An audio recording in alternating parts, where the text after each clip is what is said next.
Role of skeleton. अब skeleton का हमारे पास क्या रोल होता है? स्केलेटन जो है, पहली चीज जो मेन है, वो फ्रेमवर्क प्रोवाइड करती है बॉडी को, ठीक है, जिससे बॉडी को शेप मिलती है कि बॉडी की क्या शेप होगी।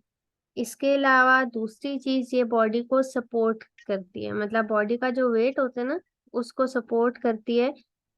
वेट उठा मतलब वेट को संभाल सकती है ग्रेविटी के अगेंस्ट। वरना क्या होता है, जिस तरह सांप जमीन पे ही होते हैं ना, ऊपर नहीं होते, तो वैसे हमारी बॉडी भी होती है अगर स्केलेटन ना होता।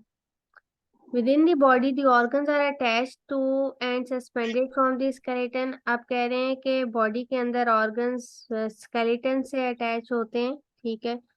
काफी बोन्स है जो लेवर्स की तरह एक्ट करती हैं, जिस तरह हमारी जो मसल मसल बोन्स है स्पेशली, वो लेवर्स की तरह एक्ट करती हैं। अब यहाँ पे आगे लिखा भी है, when muscles pulls on these bone they produce movement. जिस तरह हम लोग जब सांस लेते हैं तो क्या होता है, जो चेस्ट है वो ऊपर नीचे होती है ब्रीथिंग की वजह से, तो ये हमारी जी। मूवमेंट है। इसके अलावा जब हम लोग खाना चबाते हैं तो ये जो जॉ की ओपनिंग और क्लोजिंग होती है, ठीक है, स्केलेटल जो है जी। वो मूवमेंट ज्यादातर प्रोवाइड करता है। Skeletal provide suitable points of attachment. आप कह रहे हैं कि जिन मसल्स ने मूव होना होता है वहां पे सुटेबल पॉइंट ऑफ अटैचमेंट होते हैं, स्पेशली किसके लिए? मूवमेंट्स के लिए।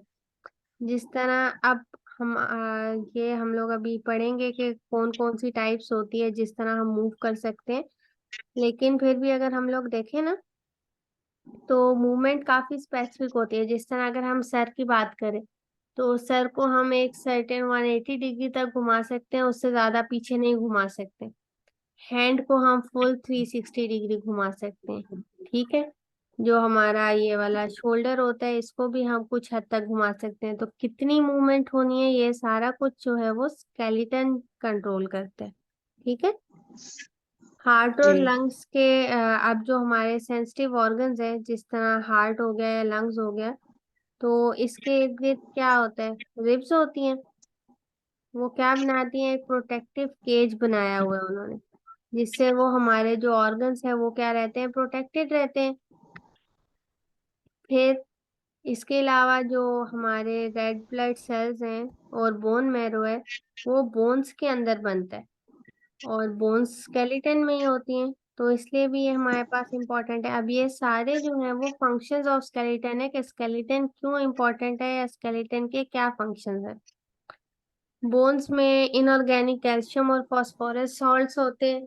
स्केलेटल सिस्टम जो है वो डायनेमिक लिविंग टिश्यूज हैं, जो क्या करते हैं? ग्रो भी हो सकते हैं, रिपेयर भी हो सकते हैं।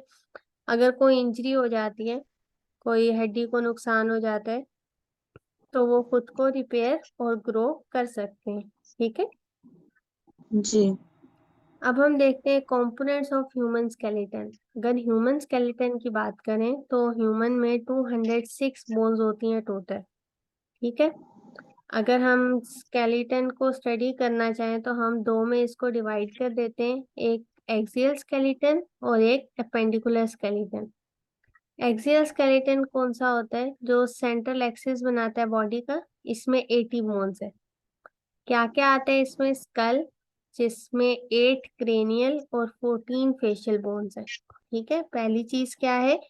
एक्सियल में टोटल 80 बोन्स है, जिसमें फर्स्ट स्कल आता है। स्कल के अंदर 8 क्रेनियल, क्रेनियल मतलब जो हेड वाला पोर्शन होता है, और 14 फेशियल मतलब जो हमारा फेस है। फिर 6 मिडल ईयर ऑसिकल्स आती हैं, ठीक है। दोनों कानों की दोनों कान है इसमें, 3 3 मिडल ईयर ऑसिकल्स आते हैं, हमने ये ईयर के स्ट्रक्चर में पढ़ी भी थी। जी। फिर एक हाइड बोन है, ठीक है, ये नेक रीजन में होती है, जहाँ से गर्दन स्टार्ट होती है। It is the only bone of body that does not articulate with any other bone. ये ऐसी बोन है जो बाकी किसी भी बोन के साथ आर्टिकुलेट नहीं होती। फिर हमारे पास वर्टेब्रल कॉलम आता है। वर्टेब्रल कॉलम, इसमें 26 बोन्स होती हैं, ये रीढ़ की हड्डी जो स्टार्ट होती है, इसमें कितनी बोन्स होती हैं? 26 बोन्स होती हैं। फिर इसके ऊपर जी हमारे पास फ्रंट साइड पे ये क्या होता है? रिब केज होता है। नेक से नीचे ही होते हैं, वर्टिब्रल कॉलम के ऊपर होते हैं, मतलब वर्टिब्रल कॉलम पीछे वाली साइड पे होते हैं और ये जो रिब केज है वो आगे वाली साइड पे होता है। इसमें 12 पेयर ऑफ बोन्स होती हैं, ठीक है, मतलब टोटल 24 है, 12 पेयर्स बनाती हैं। और जो लास्ट हमारे पास आती है वो है आती है स्टर्नम। ये क्या था? पूरा एक्सियल स्केलेटन। ठीक है, अगर हम इसकी डायग्राम देखें तो ये हमारे पास बनी हुई है। एक क्रेनियम है, ठीक है, ये जो पीछे से आ रही है ये वर्टिब्रे, ये आगे जो आ रही है ये रिब केज है, ठीक है, ये जो इनके सेंटर में है ये स्टर्नम है। ये हमारे पास क्या है? Axial skeleton. ठीक है, एक्सियल मतलब ऊपर वाला,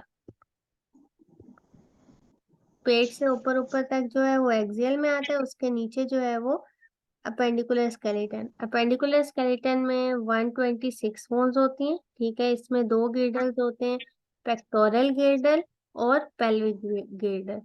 पेक्टोरल गिर्डल में 4 बोन्स है, ठीक है, आर्म्स की 6 बोन्स आती हैं, और दोनों हैंड्स की 54 बोन्स आती है।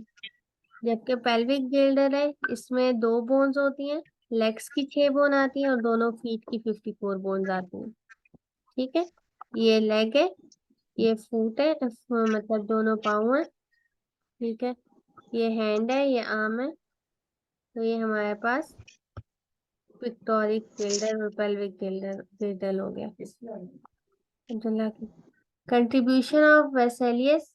अब ये जो है हमारे पास एक बंदा था, ठीक है, इसने ह्यूमन स्ट्रक्चर के बारे में काफी ज्यादा हमें इंफॉर्मेशन दी थी, और इसने फर्स्ट मॉडर्न एंटोमिस्ट के लिहाज से इसे देखा जाता है। नॉटमिस्ट होता है जो study of internal structure body का बताता है।